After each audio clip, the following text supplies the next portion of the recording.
How much of a difference can you make in just 4 weeks by simply moving more, eating better, and simple strength training? The results might just surprise you.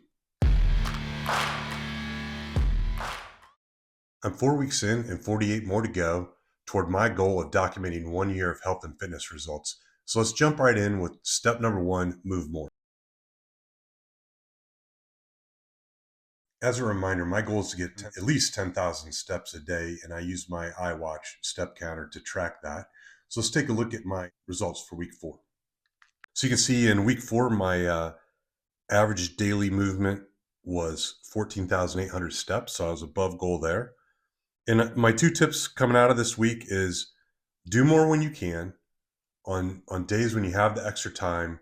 Whatever your goal is, 7,500, 10,000, 15,000, whatever your daily goal is, on a day that you have more time, go ahead and knock out as many steps as you can. And that's going to help you get a higher daily average and overshoot your goals. And it'll make up for the days when you have a shortfall, if you have a shortfall. Luckily, in this 4th week, I didn't. I was over my goal every single day this week. And then my second tip is under the move more category is to try to get half of your steps before noon. So for me, my goal is always to get at least 5,000 steps by noon. I tend to, when I do that, have no problem achieving a minimum of 10,000 steps for the day. As for step 2, eat better, I'll pop up my results here real quick on the screen. I've debated the value of sharing my weekly meal plan, but I'm going to continue to do it for now because there's the added accountability. I'm keeping a journal, as I've mentioned in previous videos, where I write down what I eat for breakfast, lunch, and dinner, as well as snacks. So that's accountability. And then popping it up here on YouTube is an additional measure of accountability because honestly, if I forget to put it in my journal, then I can't add it on this. And so here it is. So that's one of the reasons why I'm going to add it.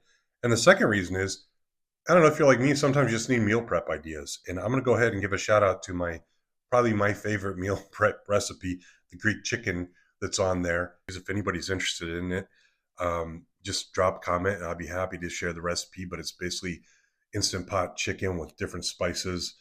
And then you've got some basmati rice, tzatziki sauce, hummus, some olives. It's just excellent. I really enjoy it. So for now, I'm going to continue to go ahead and add the weekly rest or meal plans for you to look at. Last but not least, step 3, lift heavy things. I'll pop up my strength circuit I used this week to take a look at. The only thing really different to point out is that I added 30 seconds of plank to the end of each circuit. And then my only other challenge with this week in particular is I only got in 2 days of strength training this week due to a work schedule change at the last minute. I had to work like 7 a.m. to 10 p.m. the night before I was supposed to work out. I got up the next day, I was tired, and I just didn't do it. So still something I'm struggling with to try to figure out how to fit in the 3 days a week, but I'm going to continue with this step because I think it's important. All right, so that's my weekly recap for week 4 for my 3 steps. You ready to hear about the results?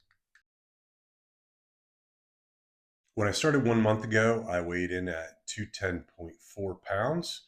And at the end of week 4, I'm down to 204. That equals out to about 1.6 pounds of weight loss every week. And I'm super excited about that because it's squarely in the middle of that healthy weight loss range of 1.5 to 2 pounds a week. But more importantly, even than just the weight losses, I feel fantastic. I started feeling better in week 3, noticeably better. But in week 4, I wake up and I'm like, I'm king. I just feel really good. So I'm excited about that. And that in and of itself is worth all of this effort. And honestly, at the end of the day, it's not really that much more effort. I'm writing some stuff in a journal. I'm tracking my steps. Maybe I'm walking a little bit more than I would normally be sitting. The strength training's only taken me 15 minutes and I only did it twice in a week. So, and then I'm eating better, but I'm doing it without any kind of restrictive diet and I'm not counting calories or anything like that. And I'm still eating what I want and I'm not getting super hungry. So overall, I think it's a huge win. So if you're new to the channel and you made it this far in the video, thank you. I appreciate that. My name's Mike, and this is my 50 plus fitness journey. And if you found this information useful or you'd like to either track my progress or even better, get started yourself, please consider subscribing to the channel. And if you're going to start, definitely drop me a comment because I'd like to see other people get something out of this too. So just remember, until next week, move more, eat better, lift heavy things. You can do it.